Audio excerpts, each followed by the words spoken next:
The LinkedIn Podcast Network is sponsored by TIAA. TIAA makes you a retirement promise, a promise of a guaranteed retirement paycheck for life. Learn more at TIAA.org/promises pay off.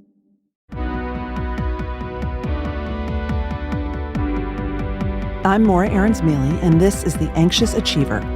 We look at stories from business leaders who have dealt with anxiety, depression, or other mental health challenges, how they fell down, how they picked themselves up, and how they hope workplaces can change in the future.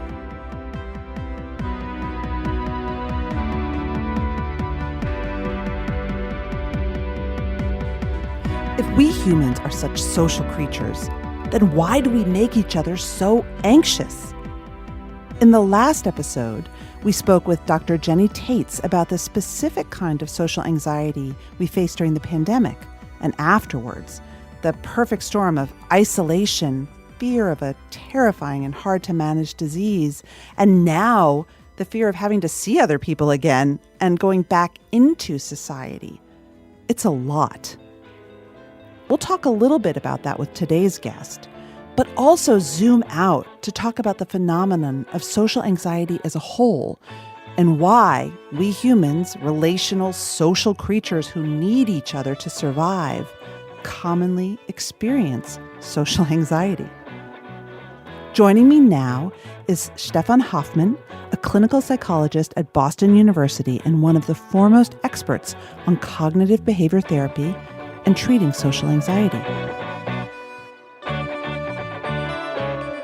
So, social anxiety is an eternally popular topic, at least among my listeners. I don't know if you find that in your daily life when people learn that one of your areas of expertise is social anxiety, if their eyes light up or if they kind of get nervous about it. What's the reaction? Well, certainly social anxiety is something that everybody can relate to. And if people ask me what I do, I typically do not get into the specifics because otherwise it would be a pretty lengthy discussion that I'm trying to avoid. They'd want free therapy, probably. Exactly. How do you define social anxiety? Well, social anxiety is just generally defined as anxiety around other people, it has to do with fear of negative evaluation by others. That is sort of at the core of social anxiety. It is a very normal experience. We all need to feel socially anxious at some points in our lives, and it's in our development. This is a very normal process where children go through stranger anxiety, through separation anxiety, which is obviously related to social anxiety. They sometimes feel timid in new situations. And if children do not experience that, this is a sign of problems typically. So pediatricians look at this as a possible red flag if children do not experience any social anxiety. And as we grow older, as we go through the various life transitions, social anxiety fluctuates, comes and goes.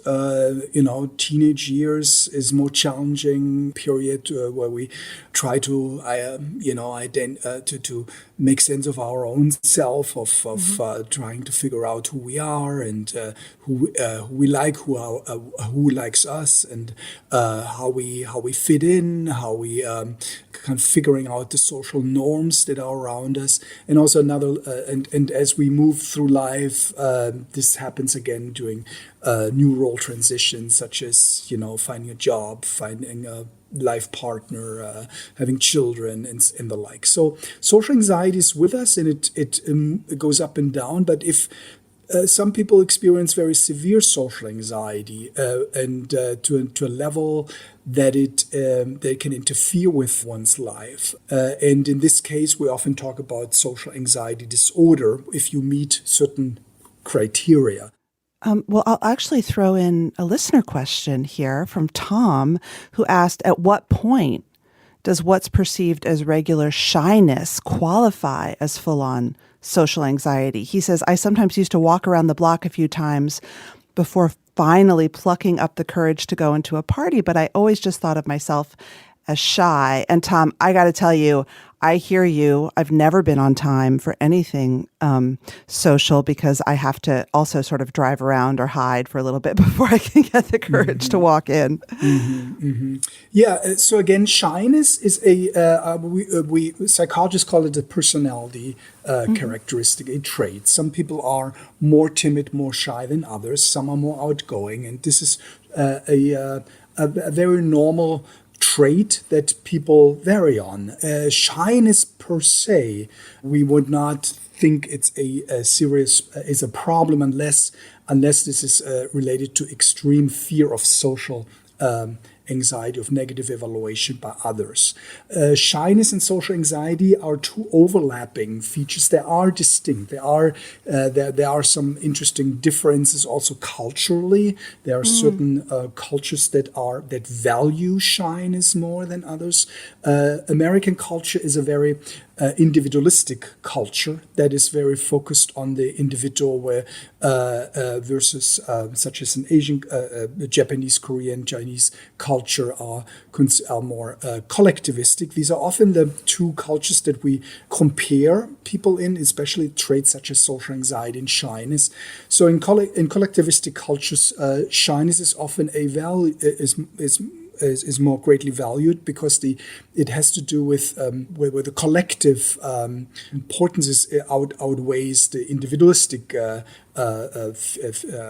needs and wishes that a person There are gender has. differences too, obviously. There are absolutely gender differences. Women tend to be tend to score more highly on measures of shyness than males in a Western and male-dominated society. The person who is sort of the typical male stereotype is the non-shy, go-getter, aggressive, outspoken, and loud, and so those are the typical stereotypes that we're dealing with. Can we talk about evaluation? It's a clinical word, but I've heard you mention it a lot. What is the role? I mean, are we as humans sort of always evaluating each other under the surface? And is that something that can get more heightened in social anxiety? What is the role of evaluating others in our social reactions? So, we humans are social creatures. We this is the very reason why a COVID-19 was able to spread so much as it did, because we're social creatures. We want to be around others. We form groups, teams. The desirable places to live are the metropolitan areas where people cluster, and we form structures, social structures. And we value more than anything this social connectedness.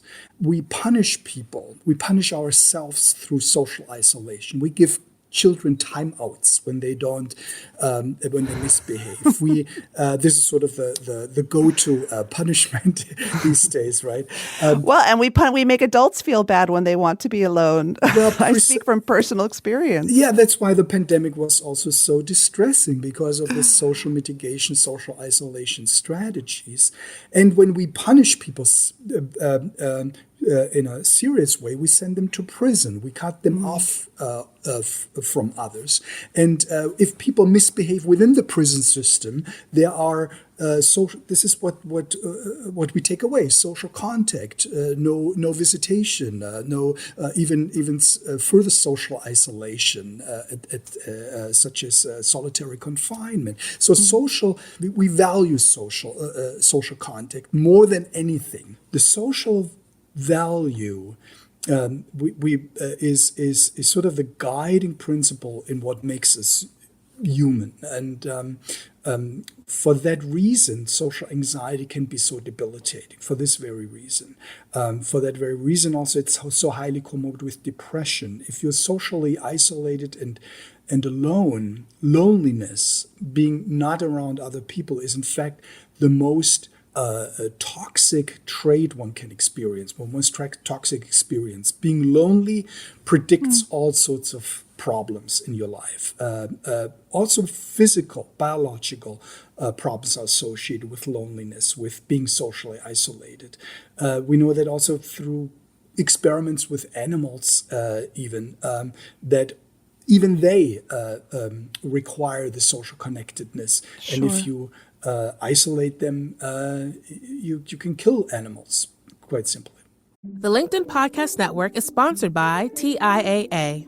In the last 100 years, we've seen financial markets swing, new currencies come and go, decades of savings lost in days, all showing that a retirement plan without a guarantee, quite simply, isn't enough. So more than a retirement plan, TIAA makes you a retirement promise. A promise of a guaranteed retirement paycheck for life. A promise that pays off. Learn more at TIAA.org/promisespayoff. But what about the role of evaluating others? I mean, I understand that we're social and that we want to be with our pack, but yes, it seems to me that social anxiety pops up when it's a new experience and you fear that you may be being judged. Yeah. So this has to do with the hierarchy we're building. We value ourselves not as an absolute person, but as a person in relation to others. And on top of the more we are admired by others, the more we value ourselves. It is... Really? Absolutely. So can I ask a question then? So why are people always telling us to find strength within and have our own self-esteem if it's just a fact that we draw value from how others perceive us? But because it is a necessity to value yourself before you can go out and ask others to. So first, love yourself before you can love others, and before you can expect others to love you. Yeah. This social hierarchy that we're building is the very reason why it's so desirable to be in these so-called leadership positions, where a lot of people know you, but you don't know all these other people who know you, that's why we create these massive political structures. It's why the president of the United States is one of the most powerful women or men on earth. Because for no other reason, because of the social structure that we're building and then giving them all this power as a result of that. Money is sort of a proxy of this. Money, in a way, is an indicator of your power, but in fact, social power supersedes that. Many people can be very poor but still socially powerful. But obviously, you can easily get money through the social power. So the influencers on the internet, they are not people who make per se financially rich, but rather they convert this social power they monetized it. They turn it into money as a result of that. But it all starts out with a social influence. Once you have the social influence, you have the power, and that translates into money. So do people with social anxiety mostly feel it when they're meeting someone who is higher up in the hierarchy, or can you feel it with anyone? Really? Yes. Yeah. Well, so social anxiety is, and there are interesting evolutionary theories suggesting that the why there is social anxiety in the first place has to do, in fact, with this social hierarchy that one perceives. You perceive yourself to be lower in hierarchy, desire to be higher in the hierarchy, and this tension that results from that causes this distress. And everybody wants to move up in this hierarchy. There's no single hierarchy, social hierarchy. There are many hierarchies depending on the context you're in. In a family, there's a social hierarchy. In a work environment, there's a different hierarchy. In your golf club, there's a different hierarchy, etc. At school pickup, there's definitely a hierarchy. Here we go. Parents, yes. Yeah. Well, so that's interesting. So is that really our brain sort of doing some calculation, saying this person, your boss, say, is higher up in the hierarchy than you are, and you want them to like you, you want them to bring you into the in-group, so you're nervous about your impression? Yes. So this is very much a biological issue. And depending on where where you're standing in the hierarchy, you will have a very different response to stress. And stress can. So, for example, you can observe this in our most the species related to us in monkeys, in chimpanzees and orangutans. When you examine their, they also form a structure, a social hierarchy structure, and depending on where you're standing in this social hierarchy, you will the monkey will have a very different biological response to the same stressor. So if you're in the lower hierarchy, this has a stressor imposed on you will have a more quicker and a more disastrous consequence on your body. If you're higher in hierarchy, you can tolerate this the same stressor in a much better way, and you can even act out your aggression and frustration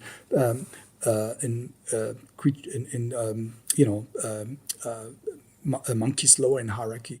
I'm going to throw in another question from a listener this is Leslie Carr. She asks, to what extent is social anxiety a result of relational trauma?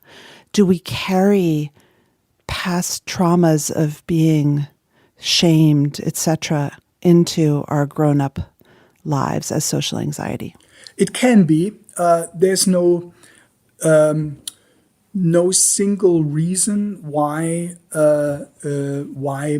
people are more socially anxious than others. There is certainly the history that a person experiences has an effect on your current state. There's no doubt about that. The question is, though,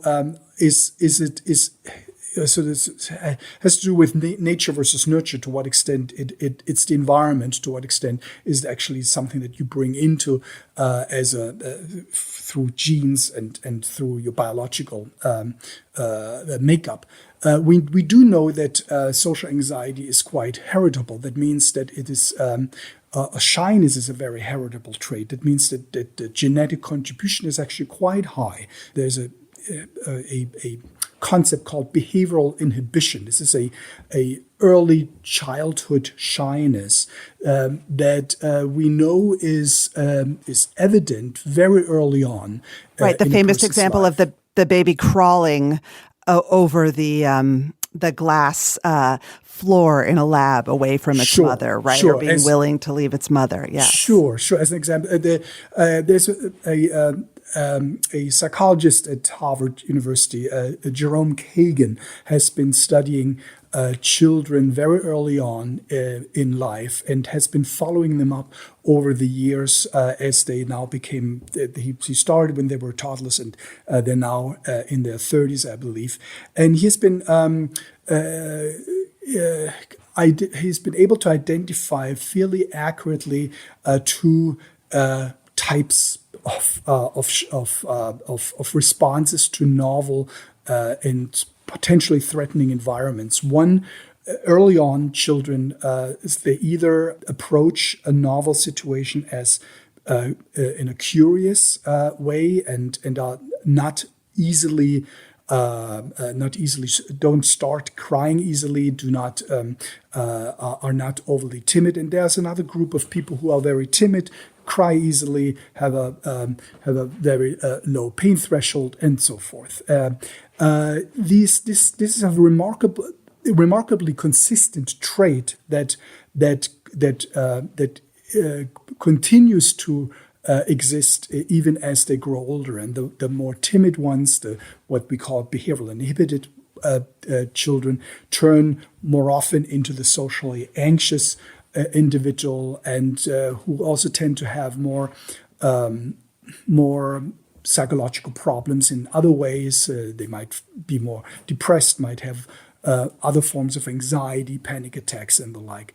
And interestingly, he also studied them not only behaviorally, but also he looked at their brains and their biological response to stressors, and he found that one particular area in the brain is quite important. It is called the amygdala. The amygdala is often referred to as the threat center. That is a very small almond-shaped structure in the middle of the brain that responds to novel and potentially threatening cues. If something is new in your environment, your amygdala lights up, so to speak, and those people, those children, also those adults later on, seem to have an overly active amygdala. They respond much more so to novel cues with an activation of the amygdala, and they also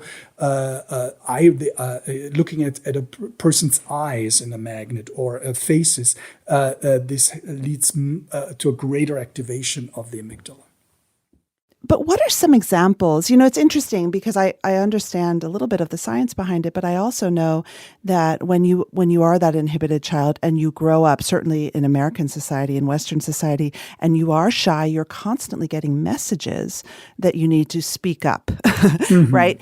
And so can we just talk a little bit about the role of your conditioning in schools, in early leadership, on sports teams, in your family, that might create sort of trauma that breeds social anxiety as an adult? It's quite important to for society in general to find ways to accommodate differences in people, because a society thrives if we let the variety bloom. Let all the flowers bloom.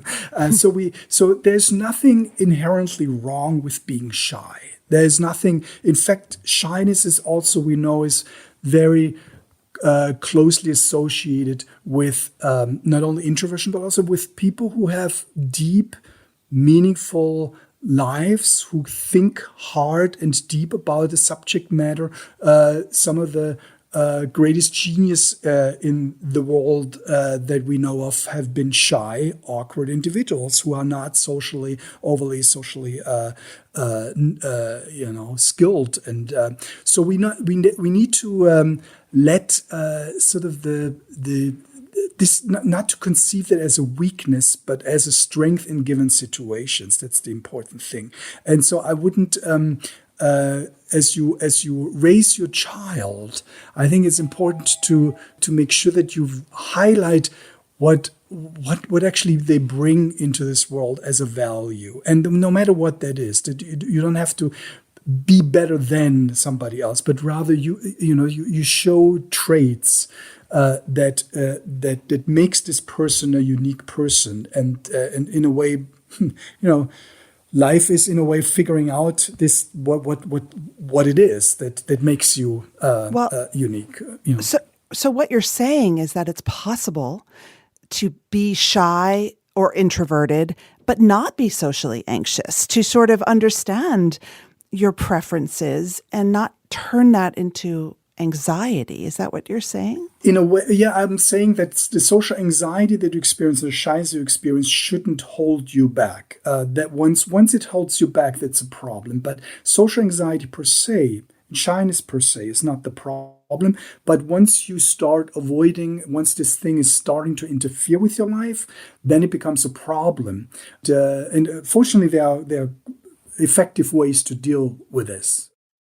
You are an expert in cognitive behavioral therapy. Yeah. Why is that such a successful approach to treat social anxiety disorder? Well, CBT is a very broad term. It's so we focus on improving people's lives through re-examining and perhaps modifying maladaptive cognitive processes and behavioral processes that seem to maintain the problem. In social anxiety, in social anxiety disorder, so not social anxiety, but social anxiety disorder, people who show that their social anxiety is interfering with their lives and causing them a lot of distress. examine what it is that maintains this problem. Why is it causing distress and interference? And then we target this through specific cognitive and behavioral interventions, and we find that to be very effective. So we find effectiveness rates of some 75+% of people who respond really quite well to cognitive behavioral therapy. There's at this point, I don't think actually you need to live with social anxiety disorder. You need to live with social anxiety, but you don't need to live with social anxiety disorder. You can really treat that very effectively. So can you give us an example from your work of a treatment that was successful? There's no single intervention, but so you really do focus on the individual in great detail. But what we do know is that avoidance strategies are really one of the big reasons why people continue to have the problem. So this is, so anxiety is not a desirable state, obviously, and so as you're trying to sort of avoid it, you can only endure it if you carry your favorite whatever around, and so that is that maintains a vicious cycle of avoidance and anxiety. And we break this vicious cycle through, it sounds pretty harsh, but we know this works very well, through exposure techniques. Exposure means that you find ways to expose yourself to whatever you're most feared, you're most fearful of. In fact, we create situations where the person can experience the worst case scenario in such situations. And do you create a party if that's someone's worst case scenario, walking into a party or a crowded room? Yeah, if that's what it takes, we might. If somebody is one reporter who asked me about her what she should do with her own social anxiety.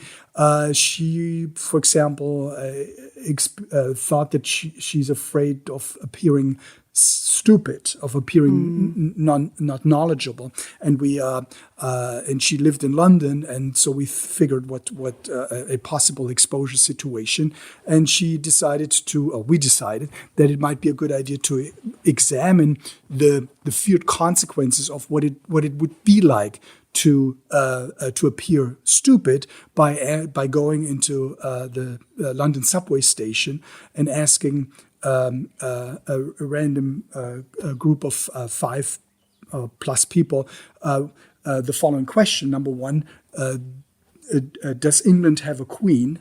And then number 2, what is the name of her? So she did this, and felt very silly, but in fact, people, she thought that people would laugh at her. That they would just stare at her. That there would be groups of people forming around her. She had all these absurd ideas what would happen. Most people were obviously in a rush, and they said, "Yeah, of course we have a queen." And the second question, "What's her name?" She got the first 2 answers. Oh, I don't know, Queen Victoria, I think. There was the first 2 answers, and it turned into a fairly a funny experience for her, because she was terrified initially, and then here she is. Experiencing how other people really make a fool of themselves by not knowing who the Queen of England was in the London subway station. So this is an example. Nobody was standing around her. Nobody was laughing at her. People just answered a question they got, and she would never see these people again in her life. So, well, but that's my question, though, because there's no hierarchy implication there, right? I mean, I what if she had done that with a coworker, with a colleague at her newspaper? Yeah, so you have to judge that. This is a clinical judgment, obviously. So you don't want to. I would refrain from doing exposures where people could actually experience long-lasting negative consequences. That's not a good exposure. But rather, in most cases. These kind of social situations come and go, and it's no big deal if somebody evaluates you negatively. Obviously, if your boss thinks that you're incompetent or dangerous and you will lose your job, or your husband thinks that you're cheating on him and or whatever, then that's not an exposure. That is actually not a desirable situation. We don't want to create this. But in most cases, you drop a piece of pastry on the floor in a restaurant. You spill water over yourself. You laugh too loud. Whatever that might be. This is. People are forgiving. There's not a big deal. There's not a catastrophe. But see, the problem is that many people with social anxiety don't see this distinction, that anything that violates the social norm is perceived as a catastrophe that they need to avoid it at any cost. And that is the problem. Not all situations are alike. Yes. I was thinking about the relationship also. I think in a career context, in a work context, a lot of people that I've observed who have social anxiety is that they just please people, right? Mm-hmm. They're afraid of conflict. And so they're overly people-pleasing. Appeasing. That's right. Yes, exactly yes. Right. Yes. Exactly right. And this is part of you wanting to be liked at all cost. You do not need to be liked at all cost. Not many. The fact is that there are plenty of people around that don't like you. But so be it. You don't need to like everybody, and not everybody needs to like you. You just need to create a life that works for you, and that you need to surround yourself with people who you like and who like you. But there are plenty of people in this world who will never like you, and that's just not a big deal. I love that. Well, speaking of, my last question is a sort of pandemic emergence question. I'm sure you're getting a lot, which is that, I think a lot of us this year, whether or not we have social anxiety disorder, are coming out of a lot of alone time and less social interaction, thinking, God, this felt kind of good. Maybe we want to pare back. And if you tend towards being socially anxious, what's a good framework as we approach going back to a life where we might have social invitations, we might have to get out and start networking again? How do we think about adjusting our behavior towards maybe doing less socializing, but not feeling guilty about it, or not feeling like we're doing something wrong? Well, I think it's sort of a way to reset the situation, and whatever has bothered you in the past. There's a good way of figuring out what it was and to make it right this time, or correcting it. So I think we are, and there's not there's no right answer for everybody. Everybody needs to figure it out for himself. But I think it is easy to get back into the old mode of having just as many social contact as possible and meeting with as many people as possible. And perhaps if that has been your mode and that has been stressing you out too much, perhaps this might be a time to focus on people, on having fewer but deeper relationships with people. And we know that this is actually also the more important aspect of social connectedness. It is not the number of people that we surround ourselves, but it's having few deep connections.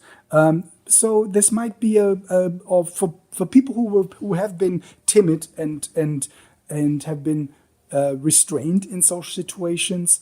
This might now also be a time to go out and expose yourself more and to reset your individual approach as well. And so whatever your past is, you don't have to relive it again in the future, but you can now find a different way of dealing with the social world.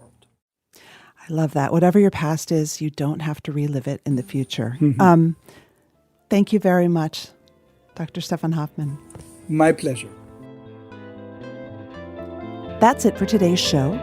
Thank you to my producer, Mary Dew. Thanks to the team at HBR. I'm grateful to our guests for sharing their experiences and truths.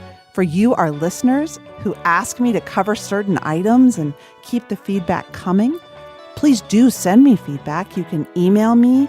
You can leave a message on LinkedIn for me or tweet me at Morra AM. And if you love the show, tell your friends. Subscribe and leave a review. From HBR Presents, this is Morra Aarons-Mele.